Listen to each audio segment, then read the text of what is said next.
você cria 16 mil leis municipais, muitas delas sem sentido, muitas delas que não têm mais nexo, você torna a vida das pessoas pior. Então, meu objetivo ao fazer esse projeto foi desburocratizar. A gente pode dizer o seguinte: legislação, lei em excesso, gera burocracia. Burocracia em excesso gera ineficiência. Ineficiência em excesso gera despesa. E despesa em excesso gera pobreza. Então, se a gente quer uma cidade, um estado, um país gerador de riqueza, desburocratizar é preciso e, para isso, revogar é essencial. Parabéns, professor. Me conta uma coisa, professor, uma curiosidade. A primeira lei que foi sancionada em Curitiba, o senhor tem o dado de que ano que ela foi sancionada, essa lei? A gente faz a contagem a partir de 1948. 48? Isso. Ó, vocês estão vendo, quem quiser depois acompanhar toda essa entrevista vai estar no YouTube na íntegra. Vocês estão vendo pelas imagens que o professor Euler... Professor, fale um pouco sobre essa apostila que está aparecendo e vai aparecer para o pessoal depois do YouTube.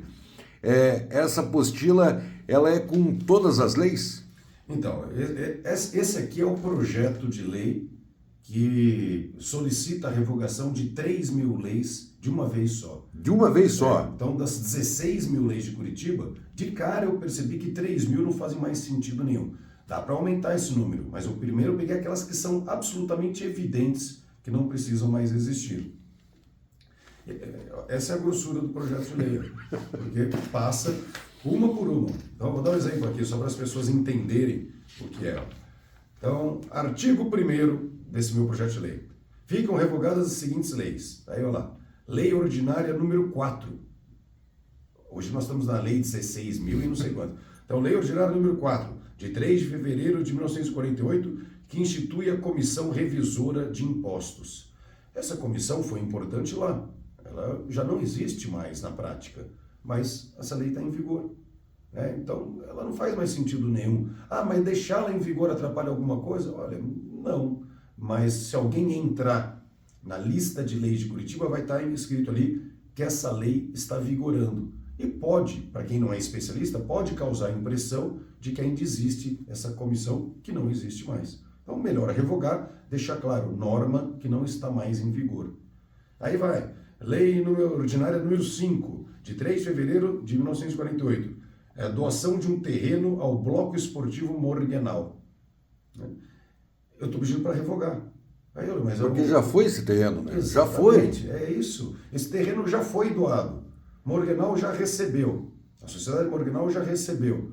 Essa lei não precisa mais ficar lá como em vigor. Mas não daria... Já foi feita escritura. Professor, mas não daria para criar algo que, assim, por exemplo, quando for encerrar o processo, todo o processo, por exemplo, esse caso do Morgenal, que ela seja extinta automaticamente? É possível, existem leis temporárias, né? Existem leis temporárias. Existem leis que na hora que você elabora o projeto de lei, você já fala, essa lei vai vigorar até tal data. Como foi a do Covid. É que no caso do Covid eram decretos, né? E daí o decreto também, ele pode ter uma validade específica. Mas a lei existe, um tipo de lei que é chamada lei temporária. Você estabelece o momento em que ela deixa de vigorar. Seria algo interessante para diversos casos. Professor, e me conta uma coisa. Assim como eu falei aquela lei da vaca lá, do boi lá, aquela é que eu achei mais interessante, doutor. Aquilo me chamou muita atenção. Nós vamos passar por ela. Vamos passar por ela. Eu organizei aqui uma maneira da gente fazer esse bate-papo. Então, esse é o meu projeto de lei. E eu dei o nome para ele de Revoga Brasil. Bom, hein? Por que esse nome? Porque eu não quero que isso fique em Curitiba. Eu comecei como vereador de Curitiba, eu comecei com essa ideia aqui. Mas eu queria que vereadores do Brasil inteiro, em tudo quanto é cidade, também os deputados estaduais e também os federais, cada um na sua instância, fizesse essa análise das leis da sua cidade, do seu estado ou do Brasil como um todo e começassem a revogar. Mas não revogar 3 ou 4, tem que ser revogação em massa, para você realmente reduzir, né, essa nossa normativa, essa nossa quantidade de leis. Como eu falei, só gera burocracia, gera dúvida nas pessoas, gera insegurança jurídica quando você tem conflitos. Então, eu dei o nome de Revoga Brasil para que isso fosse um movimento nacional. Mas essas são leis municipais. No meu caso, leis municipais. São leis municipais. Mas poderia ser feito esse mesmo trabalho com leis estaduais. Com leis federais? Pega um deputado estadual, ele faz isso. Ou leis federais, pega um deputado federal para fazer esse trabalho. Não precisa ser um, podem ser vários também que se unam com esse propósito. Imagine no Brasil quantas leis. Seria até bacana fazer um livro com essas leis que ainda estão... tiveram algumas, né, que a semana passada nós tivemos aqui... Eu vou citar várias hoje aqui, vocês vão se divertir. Professora, mas me conta o seguinte, vamos entrar numa questão seguinte. Existe a lei do fumo, né? Perfeito. Que ela, só para que as pessoas entendam como funciona. A lei do fumo que ela exigia que tivesse um espaço reservado para o fumante.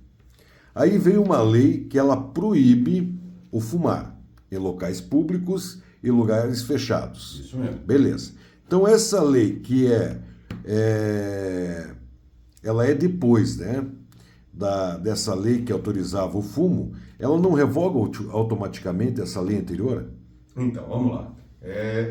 Eu citei aqui, depois uma coisa a gente volta. Existe uma lei em Curitiba que ainda está em vigor. Se você for fazer a pesquisa lá na legislação toda de Curitiba, vai aparecer norma em vigor. Então, uma pessoa que não é especialista em direito, e a maioria não é, né? A pessoa que é o cidadão comum, ele vai entrar ali, vai estar escrito norma em vigor. O que ele pensa? Que está em vigor a lei. Está valendo. Né? E se eu chegar no estabelecimento hoje? E o que essa lei diz? Todo restaurante com mais de 100 metros quadrados de área tem que reservar pelo menos metade da área para fumantes. Né? Aí o comerciante olha aquilo e fala, bom, então tem que reservar metade da área para fumantes. Só que aí passa alguns anos, vem uma outra lei e fala assim, olha, em Curitiba, em nenhum estabelecimento comercial do tipo aí de alimentação, restaurante, ninguém pode fumar lá dentro. Aí o comerciante ele olha e vai ter as duas leis. Uma falando que ninguém pode fumar lá dentro. A outra falando que ele tem que reservar metade da área para fumantes.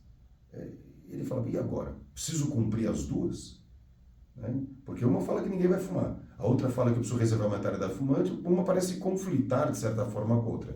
Aí, portanto, a posterior, que fala que não pode fumar, não revoga a anterior. Isso a gente chama de revogação tácita. É uma revogação que subentende-se que é lógico que o fato de existir uma lei que proíbe o fumo, ela faz com que a lei anterior perca o seu efeito. Agora, para quem não é especialista do direito, vai saber que existe revogação tácita? Ou essa pessoa vai ficar na dúvida se ela tem que cumprir essa lei? Então, o que é a melhor coisa? É fazer a revogação explícita. É quando você realmente faz um projeto de lei e fala, ó, isso aqui está revogado. Não porque uma lei posterior surgiu e que às vezes as pessoas nem conhecem essa lei posterior. Está revogado porque existe uma lei falando claramente que isso aqui não faz mais sentido nenhum. Então a ideia desse projeto em alguns momentos é isso. Aquilo que é uma revogação tácita, que não está escrita, é deixar ela explícita, explicando para o público que aquilo lá não faz mais sentido algum. Então, ela seria uma lei, por exemplo, não adianta eu hoje ir lá no restaurante, acender um cigarro, o cara vem me chamar a atenção, eu falo, não, tem aqui, ó, tem uma lei de 1900 e bolinha, essa lei aqui me permite que eu fume no local. Aí ele vai falar assim, mas tem uma outra lei que diz que você não pode fumar. Na verdade, ele vai falar o seguinte, ó, não é que a lei me permite fumar, mas a lei diz que você tem que reservar a área para fumante. Eu só não posso... A área para fumante você tem que reservar, mas ninguém pode fumar lá dentro. Imagina eu sair por Curitiba, com essa lei embaixo do bolso. Seria bacana, seria bacana chegar nos lugares só para ver a reação dos comerciantes. Me deu uma ideia, eu vou fazer isso aí. Seria bacana. Você chegar, você parou de fumar, hein, professor? Então, você não pode mais fumar, mas eu vou junto, se for o caso, a gente leva uma equipe de filmagem e a gente vai chegando nos lugares. Cadê a tua área de fumantes? Cadê a tua área de fumantes? Para ver só a reação. Daí explica pro dono do estabelecimento. Vamos fazer isso aí, vai ser legal. Outra pergunta, professor. Muitas pessoas não sabem, né? Mas uma lei estadual, ela pode derrubar uma lei municipal. E uma lei federal, ela pode derrubar uma lei estadual. Depende do caso. É que assim, na verdade, as leis, elas são elaboradas dentro do que a gente chama de uma competência. Existem coisas que competem só ao deputado federal fazer. Coisas que competem só ao deputado estadual legislar. E coisas que são de competência apenas do vereador. Justamente para não haver esse tipo de conflito. Tinha uma lei municipal, aí veio uma federal. Então, existem casos, né, de competência concorrente, que a gente fala e tudo mais. E aí, lógico que você tem uma abrangência de nível nacional, essa abrangência maior que a estadual, que é maior que a municipal. Mas, via de regra, cada um no seu quadrado, né? Cada um legislando a respeito de matérias que estão na Constituição estabelecidas.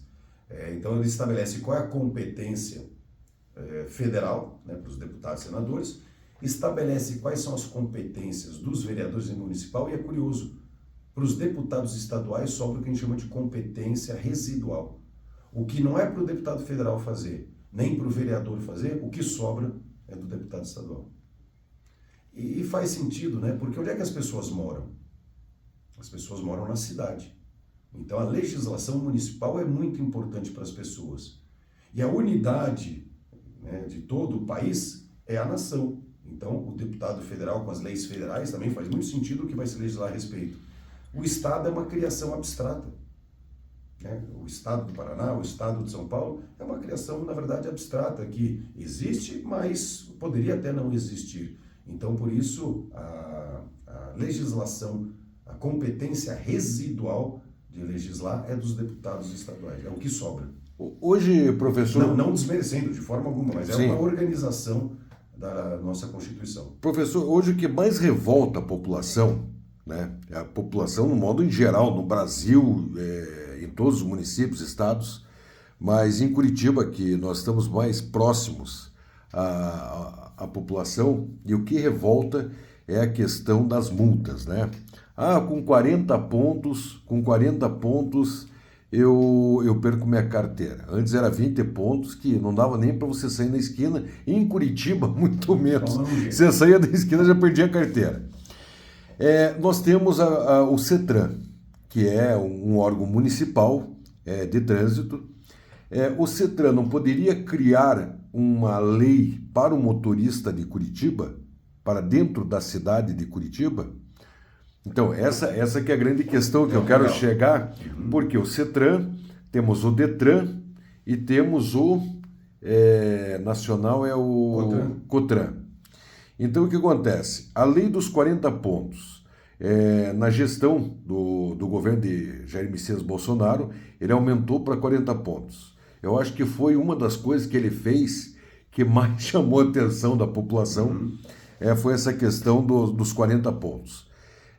Então, por exemplo, o CETRAN não poderia, por exemplo, criar uma lei que o estacionamento regulamentado, que é o STAR, aqui em Curitiba é o STAR, uma lei que não pontuasse na carteira. Ele poderia criar essa lei de não pontuar na carteira? Existem coisas que são possíveis, outras que não. Você legislar a respeito de trânsito, isso é competência do deputado federal, do senador. É competência nível federal. Né? Por isso que você pega, por exemplo, o Código Brasileiro de Trânsito, é uma legislação federal. Um exemplo similar para as pessoas entenderem que o vereador não pode tudo, o deputado estadual não pode tudo, como o deputado federal também não pode tudo quando se trata de Por isso que eu quis entrar nessa seara do trânsito. Né? Alguém fala assim, poxa, por que você não cria uma lei para criminalizar, por exemplo, o porte de drogas? Né? Alguma coisa assim. Eu, como vereador, não posso. Porque a questão de crime, a questão do direito penal é exclusiva, a matéria é exclusiva de nível federal. Então, o vereador não... Se um vereador fizer propaganda um dia, falar, eu vou inventar uma lei criminalizando tal conduta, ele está falando besteira. Porque ele, como vereador, não pode tratar de direito penal. Mas foi boa essa colocação, professor, porque, por exemplo, muitas pessoas não sabem e não entendem como é que as normas, as regras existem nos Estados Unidos. Né? Os Estados Unidos é um país onde, em alguns pontos, a droga ela recebe uma pena, o porte de droga recebe uma pena menor, tem partes no país que a droga não é criminalizada e como tem partes do país dos Estados Unidos que a droga é como se você matasse alguém. E por que no Brasil é diferente? Porque o Brasil ou é todo o país é a mesma lei e por que o Brasil não tem leis municipais? Regionais, né? Aí é uma forma de organização, né, de cada um dos países, né? Nos Estados Unidos, realmente, você tem legislações que são federais, vale para o país inteiro, mas você tem alguns temas que podem ser específicos de cada estado. E cada estado vai ter ali sua legislação, por exemplo, em relação a drogas e tudo mais. Aqui no Brasil também acontece algumas coisas assim, né? Existem leis que valem para o estado do Paraná e que não valem para São Paulo, criada pelas suas assembleias legislativas, respectivamente. Vou dar um exemplo, né? Me veio à cabeça agora aqui, que é uma lei que eu conheço. Existe uma lei no Paraná que fala sobre o chamado sandbox regulatório. O que é isso? Já explico para vocês. Que é isso? Essa é uma lei que vigora no estado do Paraná e que não vigora em diversos outros estados. Porque ela surgiu aqui no Paraná e outros estados nem sabem que isso existe, né? Mas existem leis que têm que ser leis obedecidas no país inteiro. Por exemplo, o Código Brasileiro de Trânsito. É uma legislação federal. E esteja você no Paraná, no Rio Grande do Sul, em São Paulo, o Código Brasileiro de Trânsito é exatamente o mesmo. E aí existem matérias locais. Os vereadores entram nessa questão. Existem matérias de interesse local. Às vezes o que é bom para Curitiba não é bom para Porto Alegre, que não é bom para Manaus ou é ótimo para Recife. E aí, em cada localidade, os vereadores, pensando na sua realidade local, podem criar leis específicas, municipais. Então, assim, tem coisas que, às vezes, são importantes para todas as cidades, são importantes para todos os estados, para o Brasil inteiro. Nesse caso, a legislação federal pode dar conta disso. Mas tem coisas que são mais específicas, e aí legisla-se no estado ou no município. Mas é diferente, realmente, do sistema americano. Professor, para que as pessoas que estão... A gente está pegando um assunto aqui antes de entrar na parte que a gente vai se divertir. Uma coisa mais genérica. Uma coisa mais genérica. Vamos falar um pouco, professor, como que funciona. É que muitas pessoas falam em leis, né? Então, por exemplo... Posso fazer um comentário? Pode. Você falou sobre a questão do estar. Curiosamente, tem um projeto de lei meu que está tramitando na Câmara e que fala sobre o estar. Tem um projeto de lei meu que estabelece gratuidade de 15 minutos no estar. Essa é a ideia do meu projeto de lei. Para que foi criado o chamado estar, o estacionamento regulamentado? A ideia da criação dele foi gerar rotatividade nas vagas, né? Você tem um local que é de muito fluxo, muita gente querendo estacionar, para que todos tenham oportunidade, criou-se o estar. Então um entra na vaga, fica lá uma hora, tem que sair, entra outro. A função do estar não é arrecadatória. Com o passar do tempo, começou a arrecadar, passou a ser uma receita interessante para a prefeitura, e é lógico que a prefeitura não deseja perder essa arrecadação. Mas essa não é a função principal, primordial dele, é gerar rotatividade. Eu tive essa ideia, vamos criar 15 minutos de tolerância, como é no shopping, por exemplo. Tem as vagas, né, de 15 minutos, né? Existem já as vagas de 15 minutos na cidade, mas a minha ideia é que todas as vagas sejam de 15 minutos. Você parou teu carro, se você sair em menos de 15 minutos, não paga. Porque você tem a tolerância em estacionamentos, né? Tem tolerância em estacionamento, funciona exatamente assim. Você entrou no shopping, você ficou menos de 15 minutos, você sai sem pagar estacionamento. A minha ideia é que no estado fosse assim também. Por que isso? Muita gente vai falar assim, caramba, se eu ficar menos de 15 minutos eu não pago nada. Deixa eu resolver rapidinho o meu problema aqui. Às vezes é pegar uma encomenda. Um remédio na farmácia. A pessoa sai, já deixa a vaga para outro. A rotatividade vai aumentando. Aumentando a rotatividade, gira melhor o comércio da cidade. Isso gera mais renda, gera mais emprego, isso dinamiza, né, a economia da cidade. E além disso, a pessoa também ela deixa de pagar, né, por aqueles 15 minutos. Ah, mas como é que vai controlar uma coisa dessa? Muito simples. Parou na vaga do estar, você aciona o aplicativo do mesmo jeito. Não é que deixa de acionar, senão tem que ficar o fiscal olhando quantos minutos você ficou ali. Não, você aciona o estar do mesmo jeito. Se você sair da vaga e retirar o acionamento do estar antes de 15 minutos, nada é cobrado. Se você ficar 16 minutos, aí cobra desde o começo. Entendeu? Então não é que começa a cobrar a partir do 15, não. Se você ficar menos de 15 minutos, você sai sem ter pagado nada. Se você ficar 15 ou mais, aí cobra desde o momento inicial. Isso vai ajudar, né, a dar mais rotatividade nas vagas. E imagina o caso que você citou, o cara que é um entregador. Ele faz entregas o dia inteiro. Aonde ele para, ele tem, em tese, teria que colocar estar. O que ele faz? Ele corre risco. Ele corre risco. Ele não coloca. Ele não vai colocar. A pessoa que fica menos de 15 minutos, ela sabe que é só pegar o negócio na farmácia. Ela não coloca o estar. Ela olha para um lado, olha para o outro, vê se não tem o fiscal e ela corre o risco. Né? Então, essa já é uma receita que o município não tem. Quem fica menos de 15 minutos, normalmente já não paga, mas correndo risco. Né? Por que não legalizar isso aí? Falar, 15 minutos ou menos, ninguém paga estar. Se você for ficar mais, aí você passa a ser realmente uma pessoa que vai ter que pagar por aquele tempo, aquele espaço. Né? E isso faz com que as pessoas queiram resolver rapidamente seus problemas, pega, vai embora e dá mais rotatividade realmente às vagas, em especial aqui no centro, né? Que as vagas são muito disputadas. Professor, deixa eu fazer uma pergunta, né, sobre essas vagas regulamentadas. Muitas pessoas chegam para mim e falam assim: Alexandre, você entrevista vários políticos, vereadores, candidatos. Nós sabemos que o brasileiro ele não gosta de ser ferido no bolso, né? Às vezes você levar uma pontuação na carteira, ela não significa muito para o cidadão, mas o valor significa. Eu acho assim, por exemplo, concordo em excesso de velocidade, furar sinal vermelho, parar em guia rebaixada, atrapalhar o trânsito no modo em geral. Eu acho realmente que tem que ser multado, tem que ser penalizado e tem que ser cobrado por isso. E uma forma de você educar o cidadão é você pontuando a carteira. Mas não haveria possibilidade de fazer uma lei onde pelo estar. Antigamente nós tínhamos 5 dias para regularizar comprando um bloquinho do estar. Agora deixou de se ter o bloquinho do estar, mas poderia ter os mesmos 5 dias, você dando um crédito, você deixando um crédito no aplicativo, que não seria, seria mais ou menos como era a época do bloquinho.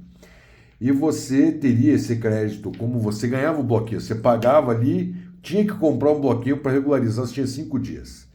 Hoje não, hoje você não tem, multou, boa noite, 5 pontos na carteira. E mais 180 reais. E mais 100 e poucos reais. Não teria como tirar essa pontuação? No projeto de lei. Tirar a pontuação. Então deixa eu te explicar como é que funciona ali. Além dessa questão de 15 minutos gratuitos no Estado, outras 2 ideias nesse projeto de lei. A gente instituir de uma certa forma, da maneira que hoje é possível, a volta da regularização. Como você falou, antigamente a pessoa esquecia de colocar o estar ali, ela era autuada, e aí ela tinha tantos dias para comprar um bloquinho, né? Eram 5 dias, né? Ela comprava um bloquinho e o fato dela comprar esse bloquinho, essa era a penalidade dela, né? Ao invés de pagar por uma folhinha, ela pagava pelo bloco inteiro, mas ela ia usar isso aí depois. E isso regularizava a situação, ela não era multada. Pois é, a minha proposta agora é a seguinte: você esqueceu de acionar o Estado, o fiscal vai deixar ali um comunicado, né, para você. E ao mesmo tempo que ele comunica você, ele já solta um comando no aplicativo. Eletronicamente eles têm como fazer isso, solta o comando no aplicativo. O aplicativo vai acionar você ali pelo push, como a gente diz lá no celular. Então você recebeu aquela notificação em papel, mas vai receber um aviso no celular também. Olha, você não colocou o estar. Você tem tantos dias para autorizar um débito no teu aplicativo. Você vai só autorizar o débito. Ó, eu autorizo e acho assim, não pode ser o mesmo valor do estar. Tem que ser mais alto, senão as pessoas vão correr o risco sempre. Elas vão querer, se eu não colocar o estar, o que eles vão me cobrar é o mesmo valor que se eu colocar, então não vou colocar. Esse projeto é seu. Tá dentro desse projeto aí dos 15 minutos, tem também isso. Então, pessoa, recebeu ali a autuação, aí ela recebe um comunicado no celular. Olha, você não colocou o estar no dia tal, no local tal, você autoriza o débito de, vou chutar um número, tá? Você autoriza o débito de R$10? Autorizo. Pronto, autorizou, você não toma nem a multa, nem a pontuação. Só uma notificação. Ah, não autorizo. Se você não autoriza, aí você vai ser multado em R$180, não em 10, em R$180 e vai receber a pontuação. Então, essa seria uma forma hoje, atual, com o uso do aplicativo, que permitiria as pessoas regularizarem a situação sem tomar multa. O senhor sabe quantos % dos motoristas de Curitiba já perderam suas carteiras só por causa do estar? Sem velocidade acima do normal, sem furar sinaleiro, sem cometer qualquer outro tipo. Daí sim, eu concordo que furar um sinal é um crime de trânsito. Você parar ali e ficar mais de 1 hora, ser multado, isso para mim não é um crime. Sim. Isso não é um crime, é simplesmente uma pessoa folgada. Ou estava sem o celular na hora? Estava sem celular. Por exemplo, o meu estava acabando a bateria ontem. Acabou a bateria? O meu estava acabando a bateria, ninguém está livre. Então, assim, me questiono, pô, Alexandre, se colocassem R$500 a multa e não tivesse a pontuação, ia funcionar muito mais do que a pontuação. Porque ninguém quer pegar e ter um prejuízo de R$500. Aí agora o senhor me traz essa informação desse seu projeto e eu vou falar, professor, se o senhor, essa lei for aprovada, o senhor é eleito prefeito de Curitiba, se o senhor ser candidato. Por quê?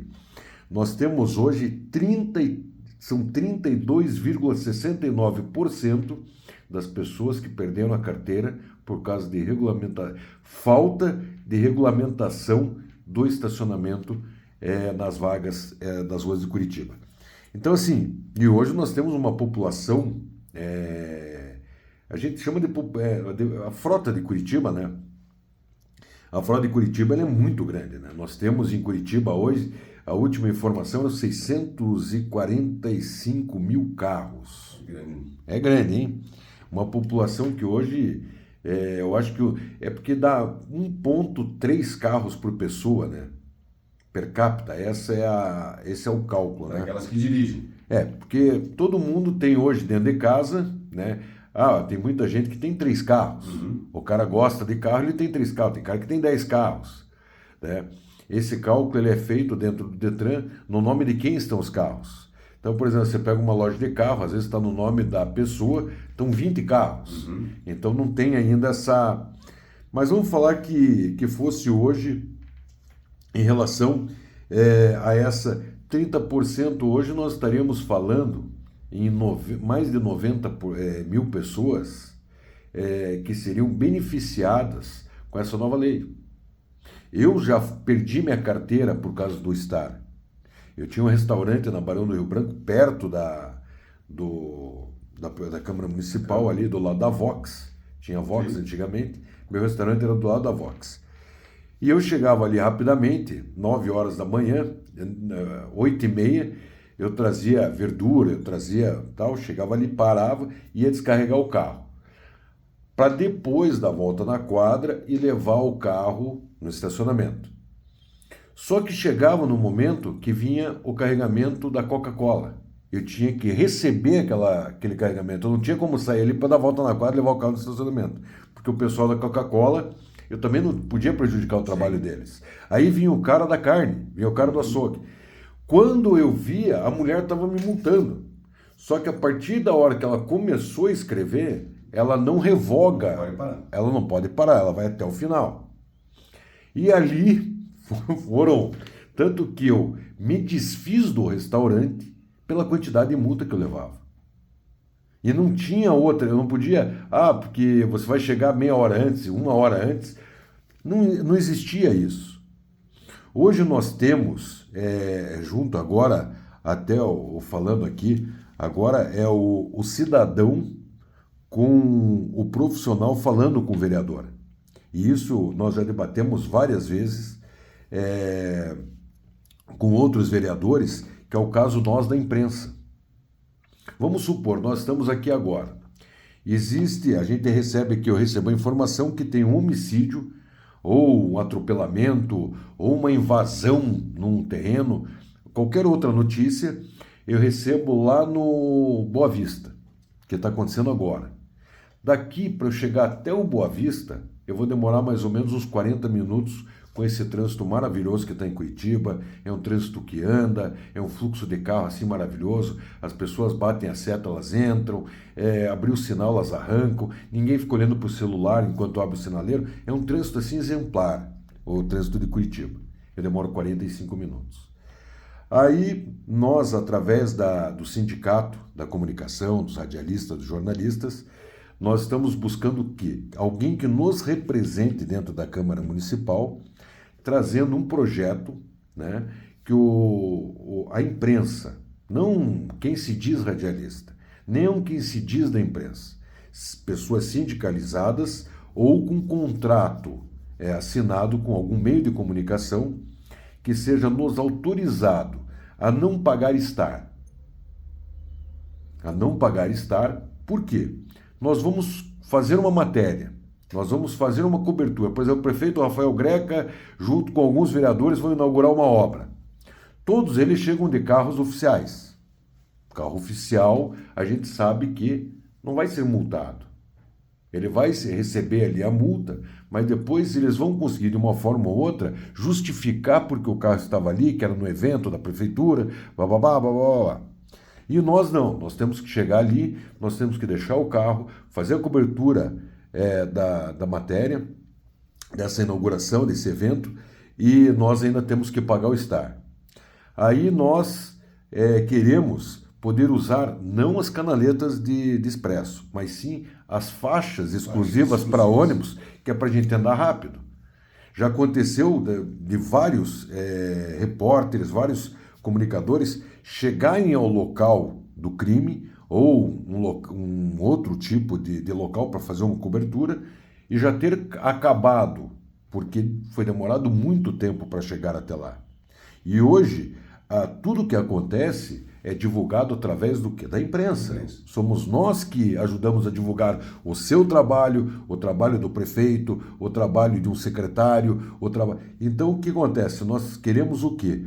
Que seja criada uma lei que é onde a imprensa, jornalistas e repórteres tivessem essa facilidade de locomoção dentro da cidade.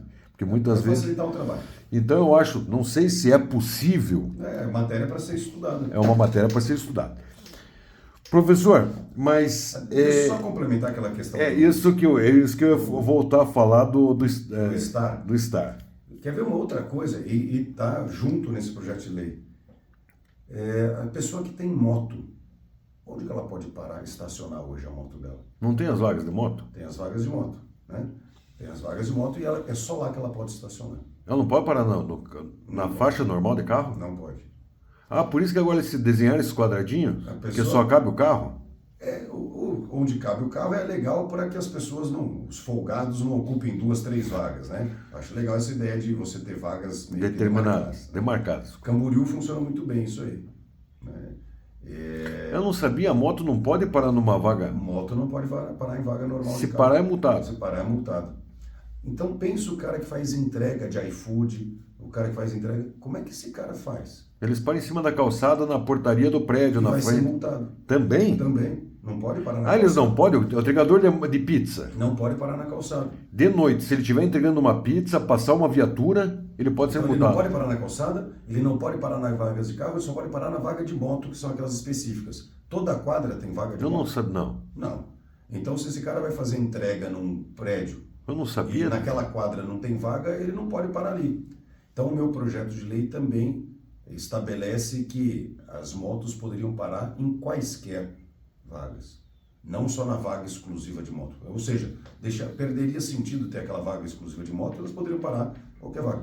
Lógico que não precisa parar ocupando a vaga como um carro. Parar na transversal, de forma que você ocupe ali pouco espaço, né? Para também não atrapalhar as vagas que existem para carros ali e reduzir a quantidade de vagas. Mas com essas vagas demarcadas também, se parar uma moto de qualquer posição ali que ela parar, você já não consegue parar teu carro, né? Assim, na demarcada, né? Na demarcada, porque hoje a demarcada ela é demarcada para um tamanho de um carro popular. Uhum. Se você parar numa vaga demarcada com uma Dodge Ram, você ocupa 2 vagas. 2 vagas, né? Então, assim, a ideia também é acertar essa situação das motos. Né? A moto, principalmente da pessoa que está trabalhando, o entregador. Cara, ele não pode parar na vaga normal, não pode parar na calçada, mas eles acabam parando e acabam sendo multados. Então, a ideia é que eles pudessem parar nas vagas normais também de carros e que eles também tivessem a isenção dos 15 minutos. Porque, em tese, o entregador, ele parou ali na vaga, se ele for entrar na regra normal do STAR, ele cada vez vai fazer uma entrega, teria que colocar um STAR. Isso é uma loucura. Então, que ele tivesse 15 minutos também de tolerância para poder fazer as entregas, trabalhar, porque não é uma coisa para ele. A gente tem que pensar em também quem está recebendo a entrega, que é a população como um todo. Agora, professor, nós vamos entrar na parte engraçada da história. Vamos lá. A parte engraçada. Eu nunca tinha imaginado fazer esse trabalho que o senhor, com toda a sua equipe, fizeram. São 16 mil, deve ter dado um trabalho. Quer ver? Vou falar os números mais exatos, né? Lógico que isso já aumentou, mas entre 1948 e 2019, Curitiba produziu 15.587 leis. Isso dá uma média de quase 220 leis a cada ano. Eu estou falando só das leis ordinárias, tá? Nós temos também leis complementares, mas esse número é bem mais reduzido. Então, é uma média de 220 leis ordinárias a cada ano, desde 1948. Ou uma média de uma nova lei a cada dia útil, durante as últimas 7 décadas. Se a gente pegar as últimas 7 décadas, os últimos 70 e poucos anos, é como se Curitiba tivesse produzido uma nova lei por dia, pensando só nos dias úteis. Tira final de semana, tira férias, uma nova lei por dia é a média que surge aqui em Curitiba. Aí eu e minha equipe, nós passamos ali o que seria o mês de recesso. Falei, pessoal, o nosso mês de recesso vai ser trabalhando, né? Peguei a minha equipe e falei, nós vamos olhar desde a Lei 1 até a Lei 15.000, aquele número que eu citei lá, 15.587, nós vamos olhar uma por uma e nós vamos classificar. Leu a lei e falou, não, isso aqui não serve mais para nada, então coloca lá, revogar. Então, essa aqui eu tenho dúvida se ela ainda é boa ou não, não sei se dá para revogar, deixa lá talvez. E essa não, essa aqui é certeza que tem que permanecer, deixa lá como não revogar. Então nós classificamos em 3 tipos. Aquela que dá para revogar claramente, de cara, aquela que talvez dê para revogar e precisaria de um estudo mais aprofundado, e aquela que não pode revogar de jeito nenhum. E aí, nesse levantamento, nós percebemos que das quase 16 mil leis, 3 mil davam para ser revogadas de imediato. Né? De cara, assim, essas 3 mil não tem mais porquê, não fazem mais sentido. E eu separei para essa nossa conversa aqui, eu separei 8 motivos diferentes para revogar leis. Então, essa aqui está sendo revogada por tal motivo. Essa aqui está sendo revogada por um motivo diferente. Então, para tornar didática o nosso papo, eu separei em 8 motivos diferentes aqui. Professor, antes de falarmos sobre, vamos falar como que um projeto vira lei. Para que as pessoas saibam como que o projeto vira lei. Porque muitas pessoas nunca entraram numa Câmara Municipal. A gente e fica brinca. Aqui o convite para que compareçam lá, vejam as votações, acompanhem, né, nosso trabalho. No caso de Curitiba, nós temos 38 vereadores. Para que as pessoas que nunca entraram numa Câmara Municipal, não conhecem as leis, é muita gente, nós já ultrapassamos 350 mil pessoas nos ouvindo nesse momento. Então tem aquela brincadeira, né?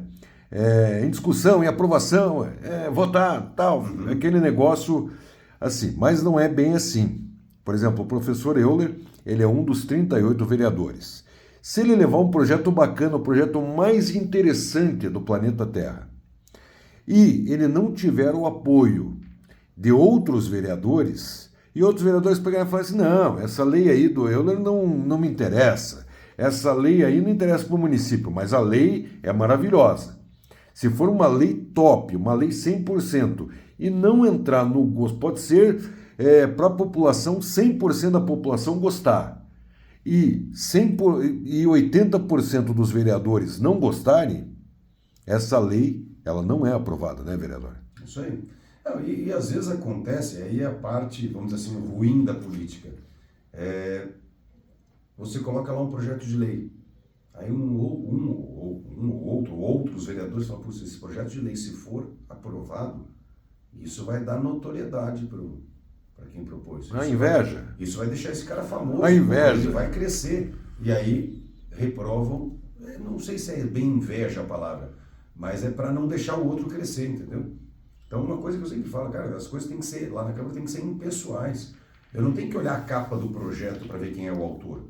Eu tenho que ver se o projeto é bom ou ruim. É bom, vamos aprovar. É ruim, vamos reprovar. Mas ficar com esse joguinho, não aprova não, porque senão isso aí vai deixar o cara famoso. Isso aí vai fazer ele crescer politicamente. Mas se ele fez por merecer, que cresça. Né? Vereador, mas para explicar para as pessoas mais didaticamente, mais simplificado. Vamos supor, o vereador, o professor Euler, criou um projeto. Perfeito. Criou um projeto. Ele vai e chega no plenário da Câmara Municipal e vai fazer a leitura desse seu projeto. Na verdade, assim, a hora que você cria um projeto, você já cria ele num sistema da Câmara.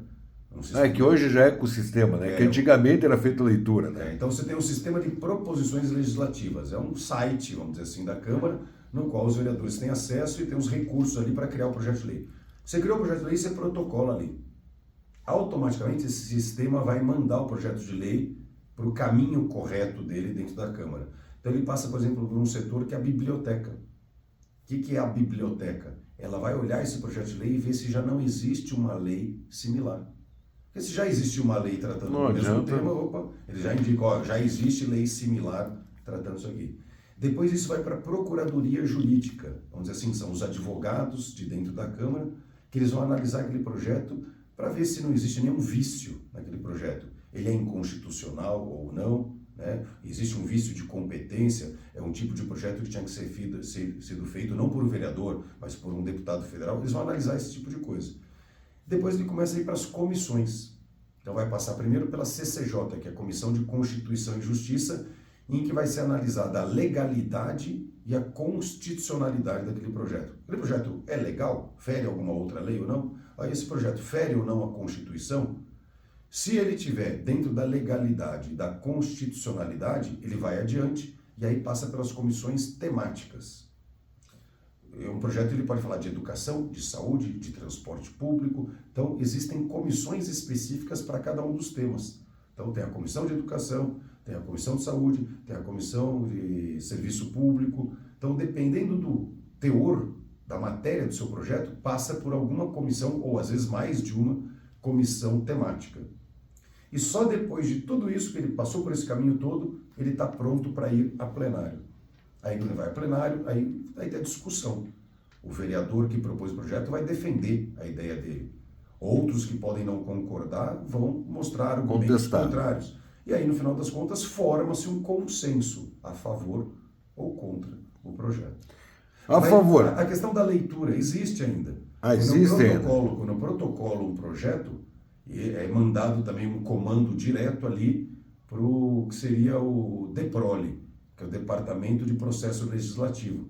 Então já entra na agenda do DEPROLE, aí na sessão seguinte é lido. O vereador professor Euler protocolou um projeto que fala sobre tal, só para ficar público aquele protocolo. Aí depois, vamos supor, em discussão, em votação, aprovado. Foi aprovado. Perfeito. Dentro da Câmara. Ainda não virou lei. Ainda não virou lei. Qual que é o próximo passo? Ele vai para o prefeito. Aí o prefeito ele vai dar a sanção ou o veto prefeitural, que a gente chama, né?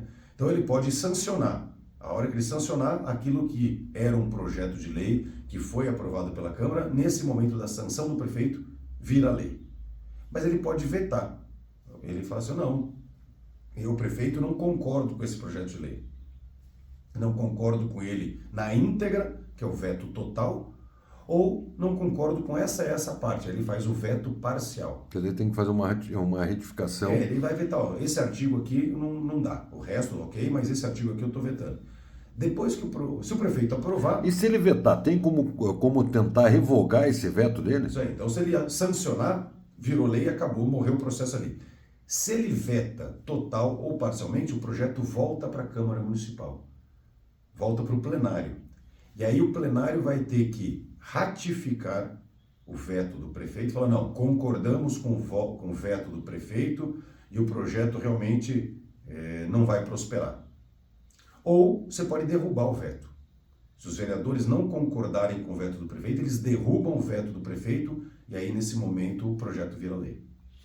Então, esse caso de chegarem, olha só, você que está nos ouvindo nesse momento, você que está nos acompanhando com essa audiência maravilhosa, eu quero que você, esse ano eleitoral, que muitos vão bater na porta da sua casa, que muitos vão tentar reunir a sua família, os seus vizinhos, para tentar falar um pouco sobre as propostas de campanha. Se alguém chegar para você e falar assim, ó, eu tenho uma lei que eu vou fazer aqui na sua calçada, uma lei aqui para fazer que negócio de verdura, como é que é? Uma comunitária? Horta comunitária. Uma horta comunitária. Eu vou falar para a senhora, para o senhor que está nos ouvindo. Até ele virar horta comunitária, você viu o tamanho do processo que até virar uma lei. Ele pode fazer uma proposição de projeto de lei. E até virar lei pode, às vezes, demorar muito tempo. Tudo isso depende de como tiver alinhado. E, lógico, nós vemos, vereador, que existem projetos que levam o nome de mais vereadores. Sim, tem projetos em conjunto. Nesse projeto. E por que todos aqueles nomes ali? É que às vezes você pode fazer um projeto individual, que é você, o vereador tal que fez o projeto, como às vezes até para conseguir mais apoio, você convida outros para participarem. Quer participar junto com esse projeto? Né? É mais chance do sucesso de virar lei, se né? você já tem lá 4, 5 vereadores elaborando junto com você aquele projeto de lei, você já sabe que são 4, 5 que vão votar a favor. E esses 4, 5 podem buscar apoio de outros, né? Então são estratégias políticas para às vezes você conseguir dar mais força a um projeto de lei e tentar aumentar a chance dele ser aprovado. Mas você pode escolher entre um projeto ser individual, só seu, ou um projeto coletivo. Vereador, vamos a um breve intervalo, são 9h06. Agora a gente volta depois falando sobre as leis estranhas. As leis estranhas, que são leis que chamam muita atenção.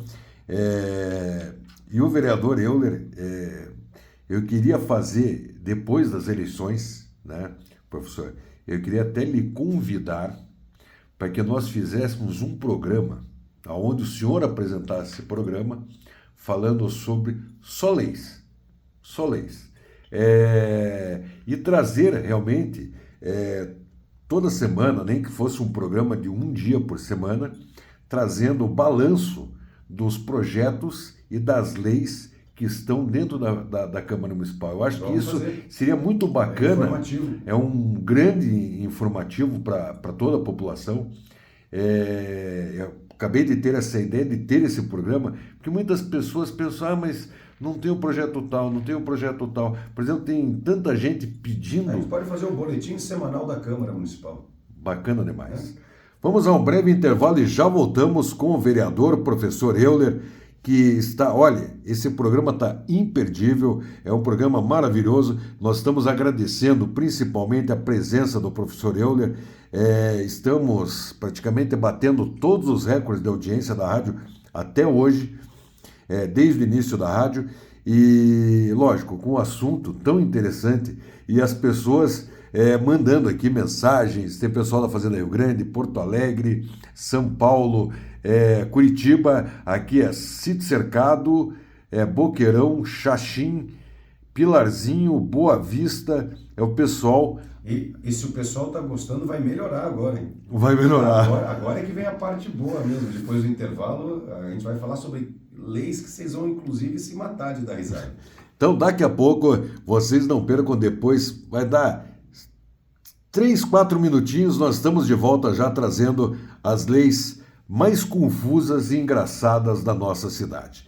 Até daqui a pouco, já voltamos. Esse é o programa Alô Paraná. Eu, Alexandre Domingues, estou aqui com o professor e vereador Euler. Ele que está indo para a tentativa como pré-candidato para seu terceiro mandato dentro da Câmara Municipal de Curitiba. Ele que tem sido muito atuante, ele que tem mostrado muito lá dentro realmente. Então fica aí a dica para você que, como ele estuda para melhor servi-lo, que você também estude os seus candidatos para que no próximo dia 6 de outubro você com certeza escolha o melhor para lhe representar, você e sua família.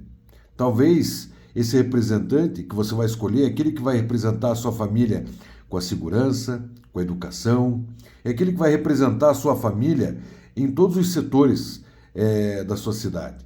Então você não pode sair votando em qualquer um por uma troca de uma cesta básica, por um churrasquinho no final de semana, ou talvez, às vezes, até por uma cadeira de roda ou por um óculos, que às vezes essa cadeira de roda vai custar muito caro para você.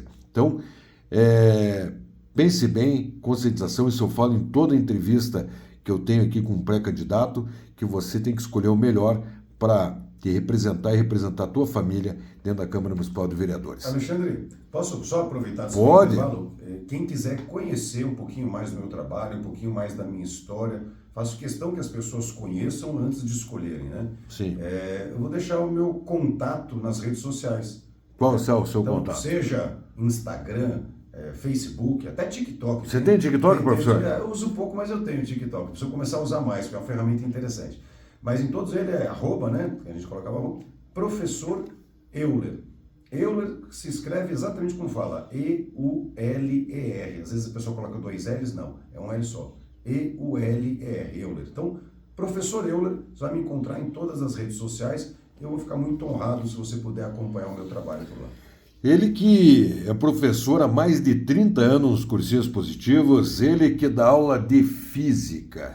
Você que gosta de física, você também pode acompanhar aí o professor Euler. E se não gosta também. Se não gosta também. Se não gosta, é mais um motivo para acompanhar. Queria mandar um abraço para o André Felipe Kistichal. Eu não sei pronunciar esse nome aqui, eu teria que soletrar. Mas um grande abraço, ele que é filho do nosso amigo Cícero da C3 Company, que ele é fã do professor Euler. Ele diz que o professor Euler, ele é um professor simples. Aí até perguntei, o que é ser um professor simples? É aquele professor que te ensina da forma que você entende e que você aprende. Eu achei bacana ele falar isso. Para o Cícero e para o André Felipe. Então, vamos a um breve intervalo e já voltamos, lembrando que essa entrevista ela será postada após o programa na íntegra no YouTube da Rádio Paraná Oficial. Vamos a um breve intervalo e já voltamos. Vamos ouvir um pouco de conteúdo abusivo com Rafa Maia e já voltamos. Bom dia.